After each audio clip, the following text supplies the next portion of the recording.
WhatsApp everybody, स्वागत है आपका एक बेहद खास और दिल से जुड़े व्लॉग में। आज मैं आपको लेकर आया हूँ उस जमीन पर जहाँ हर कण में वीरता की कहानी है, जहाँ हर पत्थर ने शहीदों का लहू देखा है, जहाँ हवा में भी जय हिंद की गूंज सुनाई देती है। जी हाँ दोस्तों, मैं इस वक्त खड़ा हूँ कारगिल वॉर मेमोरियल पर, द्रास लद्दाख में। 1999 की वो ठंडी रातें, वो बर्फीली चोटियाँ और हमारे जवानों का अदम्य साहस आज भी इस जगह को गौरव से भर देता है। ये सिर्फ एक स्मारक नहीं, ये हमारी सेना के बलिदान, शौर्य, समर्पण की अमिट याद है। इस व्लॉग में मैं आपको दिखाऊंगा वो सभी स्थल जहां वीरता की कहानियां लिखी गई थी, विजय पथ, कैप्टन विक्रम बत्रा का नाम पट और वो दीवार जहां शहीदों के नाम अमर किए गए हैं। तो चलिए मेरे साथ एक यात्रा पर, जहां हम नमन करेंगे उन वीरों को जिन्होंने कहा था ये दिल मांगे मौत। बाकी एक चीज देखी मैंने यार यहाँ पे कारगिल में, मतलब कारगिल के मेरे जो जहन में, मेरे जो दिमाग में एक चीज थी ना कि यहाँ पे सिर्फ मुस्लिम्स होंगे, सिर्फ और सिर्फ मुस्लिम। ऐसा नहीं है, यहाँ पे बुद्धिस्ट और मुस्लिम्स बहुत ही अच्छे तरीके से कोएग्जिस्ट करते हैं। मतलब ऐसा कुछ मेरे को उनके बीच में कोई ऐसा क्लैश नजर नहीं आया। दो छोटा मोटा कुछ होगा, मतलब क्लैश, वो जो भी है, बट ऐसा अफरंट कुछ नहीं दिखता आपको कि वो एक दूसरे से कुछ ऐसा कुछ दिक्कत है। मतलब अफरंट कुछ नहीं है, एक दूसरे के साथ बड़े अच्छे से कोएग्जिस्ट करते हैं। भाई ये जो दीवार दिख रही है आपको इस तरफ, एक्चुअली ये रोड छुपाने के लिए दीवार बनाई है इंडियन आर्मी ने, क्योंकि उस तरफ से पाकिस्तान वाले हमारे ये रोड देख सकते हैं। तो इंडियन आर्मी नहीं चाहती उनका कभी कोई कॉन्वॉय जाए या कोई जा रहा हो, मतलब ऐसा कोई स्ट्रेटेजिक मिशन पे जा रहे हो तो पाकिस्तान वाले नोटिस करें, इसलिए उन्होंने ये दीवार खड़ी कर दी थी ताकि मूवमेंट ना दिखे इस रोड पे। तो पाकिस्तान का बॉर्डर बहुत करीब है हमारे यहाँ से, मतलब बहुत ही करीब है। मतलब अगर थोड़ा आप अंदर की तरफ चले जाओगे तो आपको बॉर्डर और वो सब दिख जाएगा, बट हम नहीं जाएंगे, मतलब मे भी शायद हम अलाउड भी नहीं है हमें जाना, बट ये कि हम बहुत करीब है पाकिस्तान बॉर्डर। लो भाई, एक चीज दिखाऊं आपको, आप लोगों ने अभी तक टीवी में देखी होगी ये चीज, मैं आपको असलियत में दिखा देता हूँ। ये दिख रहा है आपको व्हाइट कलर का पहाड़? एक्चुअली में ये वो चीज है जिसको इंडिया ने वापस रिकैप्चर किया था, जो जिसपे पाकिस्तानी आर्मी और जो इन्फिल्ट्रेशन वाले बंदे आ चुके थे। इस चोटी का नाम है, इस पहाड़ी का नाम है टाइगर हिल। बहुत बार सुना होगा, मूवीज में भी देखा होगा आपने। तो ये है अपनी पहाड़ी जिसको हमने वापस रिकैप्चर कर लिया था 1999 में, टाइगर हिल। और इस पे नागा रेजिमेंट ने कुछ अच्छा काम किया था इस पे चढ़ के। तो ये आई गेस 8 जुलाई के समथिंग इसको वापस रिकैप्चर कर लिया था हमने इसको, और काफी अच्छी खासी मेहनत लगी, क्योंकि यार एकदम स्ट्रेट है ये। देख रहे हो आप, अगर कोई इसके टॉप पे बैठ जाए और फिर नीचे वाला ऊपर जाएगा, कैसे जाएगा यार आदमी? मतलब एकदम बिल्कुल, ये तो ट्रायंगल वाले शेप में है ये पहाड़ी, कोई वही नहीं। अगर लेट्स से ये वाली पहाड़ी है, इस पे कोई हो तो फिर भी इजी है चढ़ना, आप में भी कुछ चीजें चढ़ा सकते हो, बट उस पे कैसे चढ़ेगा आदमी? उस पे तो भाई मतलब चढ़ ही नहीं पाएगा कैसे भी करके। तो ये एक चीज है भाई, टाइगर हिल का अपना ही एक रुतबा है। देख रहे हो कितनी दूर से किस तरीके से, और मुझे लग रहा है वहां पे शायद स्नोफॉल भी हो रहा है ऊपर की तरफ, पता नहीं हो भी रहा नहीं हो रहा, वैसे ही बादल है, बट लग बहुत प्यारी रही है। थैंक गॉड इंडिया के पास वापस आ गई है। तो मे भी शायद उसके उस पार रिगजिन भाई फिर पाकिस्तान है, टाइगर हिल के दूसरी तरफ थोड़ा दूर जाके ना। ओके। तो भाई रिगजिन भाई ने बताया, मुझे नहीं पता कि ये टीवी में क्या बताते हैं, बट रिगजिन भाई ने एकदम लोकल में जो ओरिजिनल जो बात है ना वो बताई। ये जो टाइगर हिल है ना, यहाँ पे पाकिस्तान के ट्रुप्स और वो सब ऑलरेडी आ चुके थे, और वो आए, और उसका पता कैसे चला? उस टाइम पे यहाँ पे आर्मी वगैरह नहीं होती थी, कुछ नहीं था। तो उस टाइम पे पता कैसे चला? इन्होंने मतलब पाकिस्तानी जो ट्रुप्स वहां पे आ गए थे ना, उन लोग उनमें से कोई एक, मतलब एक आध ट्रुप्स नीचे आके किसी दुकानदार से उन्होंने सामान खरीदा, और भाई जब सामान खरीदा तो उसको थोड़ा शक हो गया, मतलब इंडियन जो शॉपकीपर था, तो उसको शक हो गया कि यार ये यहाँ का तो नहीं है, मतलब लैंग्वेज वगैरह से कुछ तो उसको शक हुआ। फिर उसने आर्मी को इन्फॉर्म किया, तब जाके आर्मी ने भाई एक्शन आया, आर्मी एक्शन में आई, और फिर भाई आर्मी ने एक्शन में लेके तब जाके भाई वो पूरी लड़ाई छिड़ गई और वो सब हो गया। उनका मेन मकसद था इस हाईवे को कट करना। अगर ये हाईवे कट हो गया ना, ये वाला, तो श्रीनगर से कट हो जाएगा लेह, और फिर एकदम श्रीनगर अकेला हो जाएगा मतलब। और उनका था कि उधर से भी काट देंगे, जम्मू साइड से भी, तो दोनों तरफ से काट देंगे, ऐसा कुछ उनका प्लान था। बट लेह से तो पूरी तरह काट ही देता अगर वो यहाँ तक पहुंच जाते, फिर यहाँ तक पहुंचने नहीं दिया खैर उनको। तो भाई वॉर मेमोरियल के अंदर आ चुके हैं। ये देखो अपना माइटी मिग 21 आई गेस, ये बता देता हूँ कौन सा होगा। हाँ, मिग 21। भाई मेरा अंदाजा कितना सही है यार, इतना तो फॉलो करते हैं अपन यार इंडियन आर्मी और एयरफोर्स को। अपन किसी भी चीज़ को देख के बता सकते हैं उसका नाम। मिग 21 है ये वही विमान है जो अभिनंदन नाम था उसका, या क्या नाम था, जिसने पाकिस्तान के एक F-16 को गिरा दिया था अभी हाल फिलहाल में ही। और ये शायद, हाँ, सिंगल सीटर है ये, सिंगल सीटर। इंजन तो खैर जेट में एक ही होता है।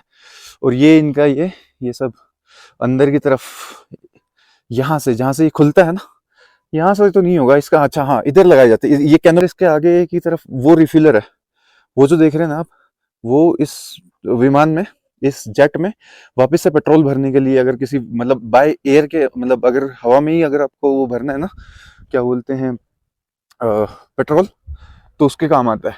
एयर रिफिलर होता है एक्चुअली। तो सामने की तरफ से ऐसे गुब्बारे टाइप का ऐसा छल्ला सा आता है, वो ऐसे लग जाता है और उसमें ये मतलब आप भर सकते हो इसमें। तो गाइस मेरे पीछे आप ये देख रहे हो, ये है बोफोर्स तोप। इसका बहुत यूज हुआ था पाकिस्तान की आर्मी को हराने में, पाकिस्तान इधर टोलोलिंग की पहाड़ी पे। देख रहे हो इसकी लंबाई भी अच्छी खासी है भाई। इस बोफोर्स तोप में थोड़ी सी सेमी ऑटोमेटिक गन है ये एक्चुअली। इसमें क्या होता है ना कि ये जो ऐसे लटक रहा है ना, ये जो लटक रहा है, इसमें ये इधर की तरफ से 2-3 मतलब ऐसे गोले होते हैं, गोलों को ये उठा के ऐसे रखती है। दूसरी तरफ जहाँ पे वो बीच में वो पहिया लगा हुआ है ना, उस तरफ एक सैनिक होता है, उसको पकड़ता है, लगाता है अंदर। दूसरा सैनिक उस तरफ होता है, उसके पास एक गोल खोल सा होता है, जैसे खोल को लगाएगा अंदर। फिर एक तीसरा सैनिक इस तरफ खड़ा होता है, एक ऐसे बैठा होता है, एक सैनिक पीछे खड़ा होता है, उसके हाथ में रस्सी होती है, रस्सी खींची, गोला बाहर, सीधा सीधा गोला उधर पाकिस्तान के टोलोलिंग की पहाड़ियों पे। तो इस तरह से ये इट कीप्स रनिंग। और फिर ये ऐसा नहीं कि एक ही जगह पे खड़ी रहती है गन। इस गन को ऐसे ऐसे अलग अलग पॉइंट्स पे मतलब इधर से उधर लगाते रहते हैं। ये नहीं है कि एक ही जगह पे लगाए जा रहे हो, क्योंकि फिर तो दुश्मन को एग्जैक्टली पता चल जाता है कि किस जगह पे गन से फायर आ रहा है। तो फिर ये इसी वजह से ना इनके अंदर ये पहिए वगैरह होते हैं। तो जैसे ही मतलब 5-7-10 फायरिंग होगी, उसके बाद इसकी पोजीशन को चेंज कर देते हैं, क्योंकि सेम पोजीशन पे गोला जरूर आएगा दुश्मन की तरफ से, ये कंफर्म है। सेम होता है इन छोटी वाली गन्स के साथ। ये वाली जो छोटी गन्स है, ये तोप्स हैं, इनके साथ भी ऐसे ही होता है। तो मैं भी बताता रहूंगा आप लोगों को कि कैसे कैसे ये गन्स को यूज किया जाता है और वो सबको। तो मैं हूं इस वक्त शहीद कैप्टन विक्रम बत्रा की मूर्ति के सामने।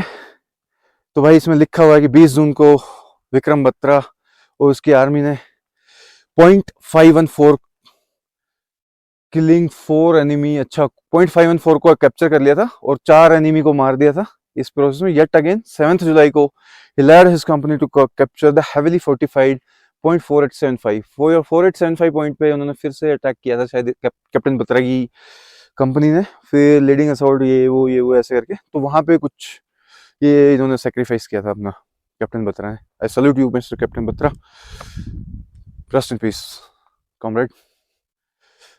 इसके सामने, तोप के सामने, तो ये 75x24 पैक वो है तुम्हारी गन, छोटी गन है ये। इसमें से तो बस ऐसे लगाया और पीछे से बस खींच दिया, ऐसे बोफोर्स की तरह ये वो ऐसे वैसे नहीं है। बाकी डिस्प्लेसमेंट इसका भी काफ़ी इजी है लगाने के बाद। तो ये पैक हो जो लाइट वेट है और कैन इजीली डिसेंबल, और डिसेंबल भी बहुत इजीली हो जाता है ये ना।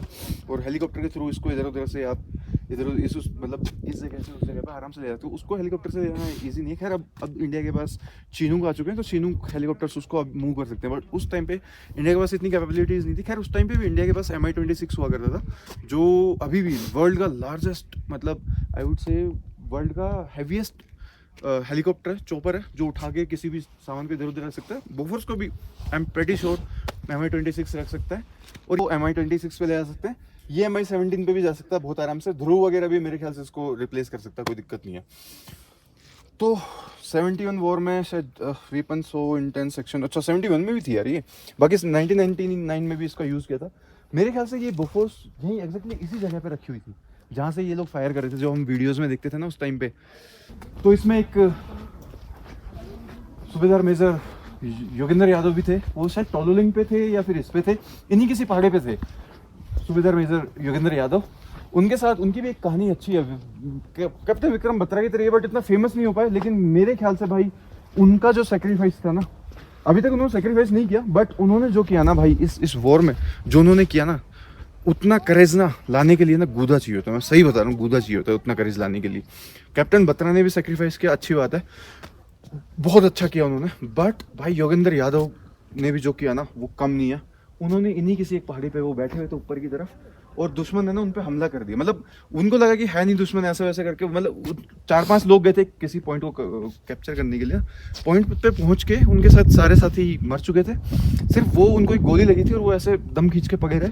फिर दुश्मन आया, दुश्मन ने उनके साथियों को गोली भी मारी, पता नहीं क्या, बट उनको छोड़ दिया ऐसे। उनको लगा कि ये मर चुके, फिर उनके पास दो ही ऑप्शन थे कि दुश्मन की पोजीशन बताना है। एक्चुअली वॉर में होता क्या ना, वॉर में आपको दुश्मन की पोजीशन पता चलना ना सबसे बड़ी चीज़ होती है, और दुश्मन कितना कैपेबल है, कितने उनके पास आर्मामेंट्स हैं, वो सब चीज़ें, वो इन्फॉर्मेशन सबसे इम्पोर्टेंट होती है किसी भी पार्टीज़ के लिए, इधर पार्टीज के लिए। तो वो इन्फॉर्मेशन सुबेदार मेजर योगेंद्र यादव के पास पहुंच चुकी थी।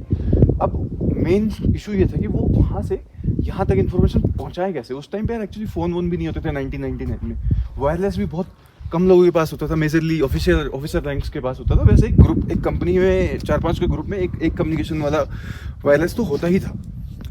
तो उनके पास एक ही ऑप्शन बचा, या तो वो नीचे कूद जाए, इन पहाड़ी में से किसी भी पहाड़ी में नीचे कूद जाए, या कोई उनके पास कोई कम्युनिकेशन का कोई तरीका आ जाए, कोई प्लेटफॉर्म आ जाए जो कि पॉसिबल नहीं हो। तो उन्होंने एक चीज़ किया, इन्हीं किसी पहाड़ी पे थे वो शायद, वो सीधा नीचे कूद गए थे, काफ़ी नीचे तक कूदे वो, गिरते गिरते गिरते उनके बहुत सारे फ्रैक्चर्स आए, 3-4 जगह पे गोलियां लगी हुई थी।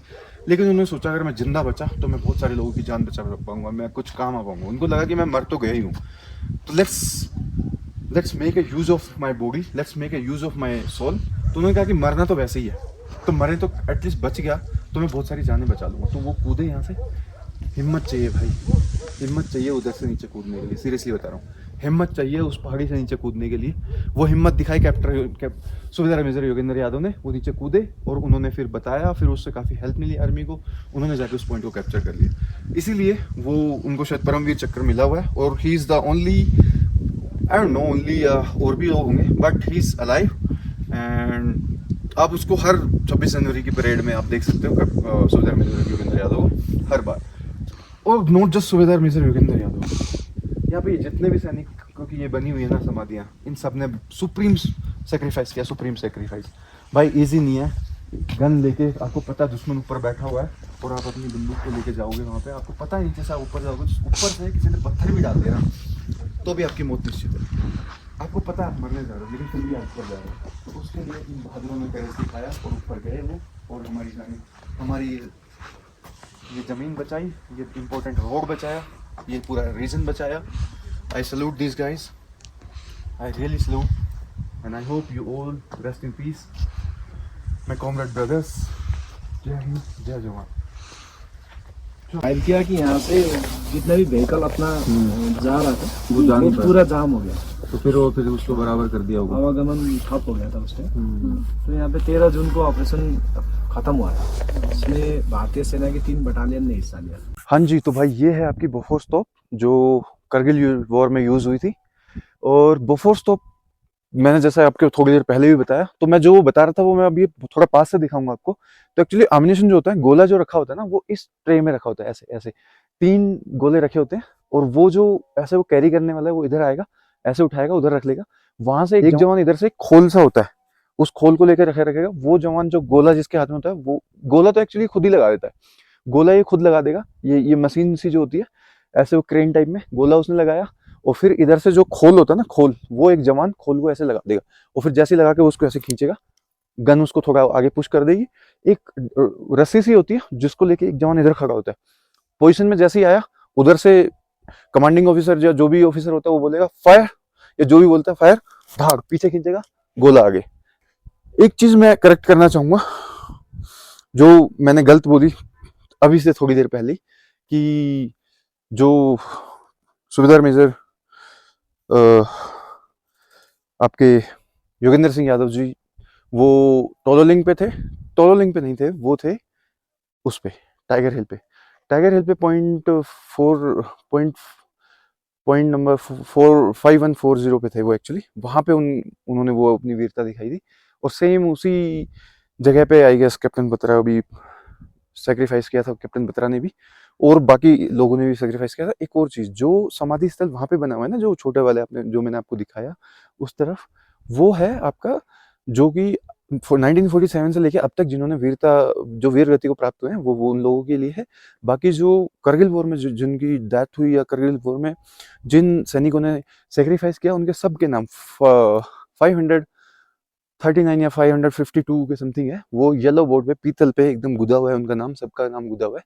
और इधर कारगिल वॉर मेमोरियल है, जिसके फोटो और वीडियो कैप्चर करने हमें अलाउ ही नहीं किया इन लोगों ने, मैं करना भी नहीं चाहता था उस चीज़ को। खैर, उसमें पाकिस्तान से कैप्चर हुए वेपन्स और वो सब चीज़ें इंफॉर्मेशन सारी दी गई है, और जितने भी वीर चक्कर, महावीर चक्कर और उन सब के नाम प्लस में उनके मेडल्स वहाँ पे दिखाए गए हैं।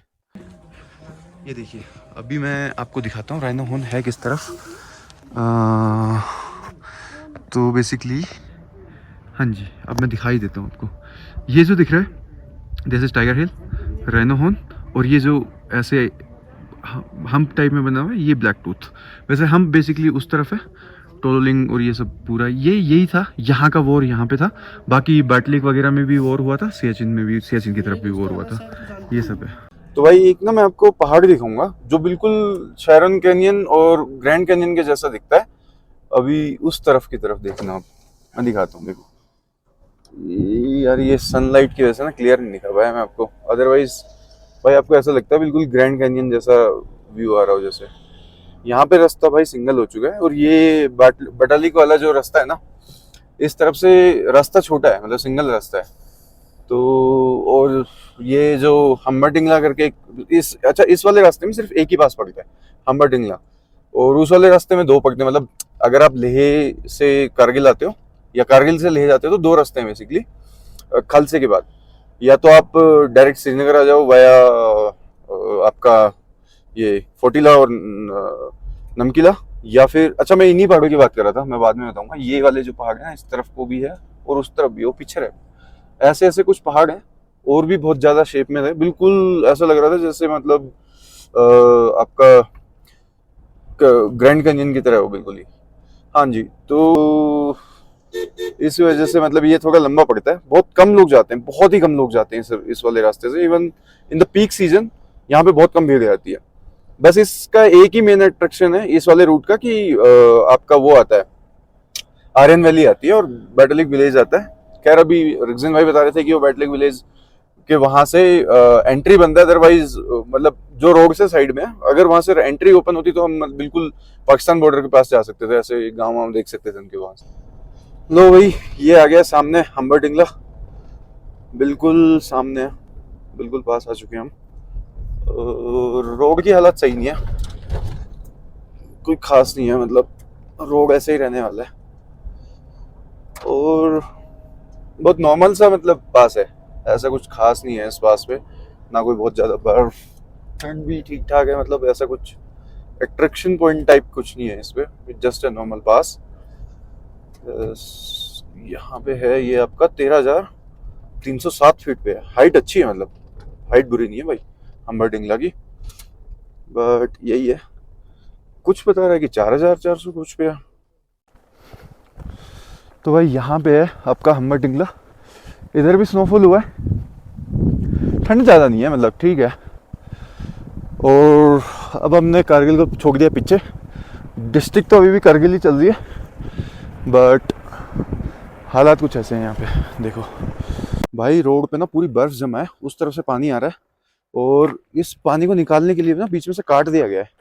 अब मैं जरा रिक्जन भाई को इधर से बताता रहूंगा।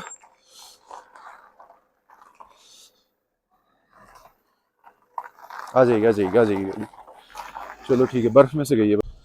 तो भाई ये विलेज आ गया बैटालिक, और अब इसके ना इस तरफ जाने नहीं देते, मतलब पहले जाने देते थे इस तरफ से, लेकिन अब जाने नहीं देते। मतलब इस तरफ की तरफ, इस तरफ से रास्ता बंद है, पाकिस्तान जाता है ये रास्ता। मतलब अगर इधर से जाओगे तो ये लास्ट गांव है इंडिया का, और उधर से फिर पाकिस्तान आ जाएगा इस तरफ से, इस तरफ को जाता है वो गांव।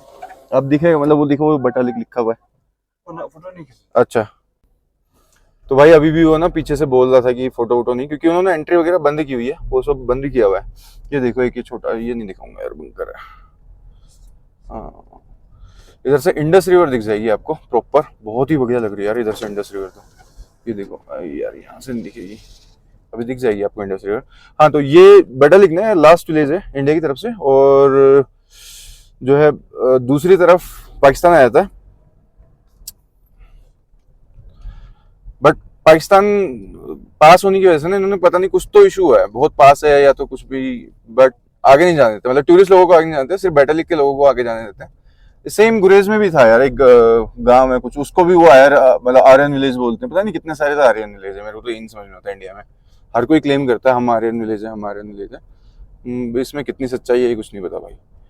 मैंने मतलब गुरेज वैली में भी एक देखा था, वहां पे भी एक विलेज था, वो भी रेस्ट्रिक्टेड था। वो भी बोलते हैं हम आर्यन वैली वाले हैं। पता नहीं भाई है भी नहीं भी है, क्या है कुछ नहीं पता। लो भाई जमी हुई सिंधु नदी दिखाऊं आपको, इंडस रिवर। भाई पूरी नदी जम गई है ऊपर, देख रहे हो आप? एक ऐसी पूरी लाइन बन गई है, ये देखो। वो एकदम एक लाइन के बाद मतलब नहीं जम रखी है और एक लाइन तक जमी हुई है। ये समझ नहीं आया, टुकड़ों में जमती है बट ये तो भाई एकदम लाइन से जमी हुई है। पूरी की पूरी नदी जमी हुई है ऊपर से भाई, नीचे से पानी जा रहा है, देख रहे हो आप? और एकदम हार्ड है भाई ऊपर, आइस एकदम हार्ड आइस है। कमाल है यार ये भी। ये है भाई बाटलिक आर्यन वैली के तरफ का नज़ारा। ऐसा होता है भाई कुछ माहौल सर्दियों में इस जगह में, देख रहे हो? आपको लग रहा होगा ये पानी है, पानी नहीं है भाई, ये आइस है। दिख रहा है बीच बीच में ये दरारें, ये देखो। और ये झील नहीं है भाई, नदी है। नदी बहती रहती है, आपको पता ही होगा। झील मतलब किसी लेक में ये जमना इट्स ओके, बट इतनी बड़ी इतनी लंबी दूरी तक नदी का जमना भाई अब नॉर्मल लगता है थोड़ा सा। ये देखो भाई एकदम याक जैसा दिखता है बट इट्स जो रेक्सिन वाइन होता है, जो भी कुछ एक याक के जैसा ही होता है। ये दूध भी देता है, सेम वैसे ही होता है सब कुछ। मतलब बेसिकली आप ये कह रहे हो कि गाय और याक के बीच का कुछ एक कोई नस्ल है ना? ओके ओके ओके, बढ़िया लगा यार, अच्छा लगा इस बार। बाकी आप लोग सपोर्ट करते रहे, सब्सक्राइब करते रहो guys, subscribe. I need more subscribers, ठीक है? और हो सके तो शेयर कर देना और किसी से बोल देना सब्सक्राइब कर दें इस वीडियो को, और इस चैनल को, इस वीडियो को लाइक कर दें।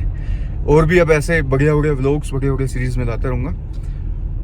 क्या है मेरी लिस्ट में वो मैं बताऊँगा नहीं, वो क्योंकि प्लान एकदम बनता है। लिस्ट में बहुत कुछ है बट जब प्लान बनेगा तो मैं बता दूँगा। एडियोस।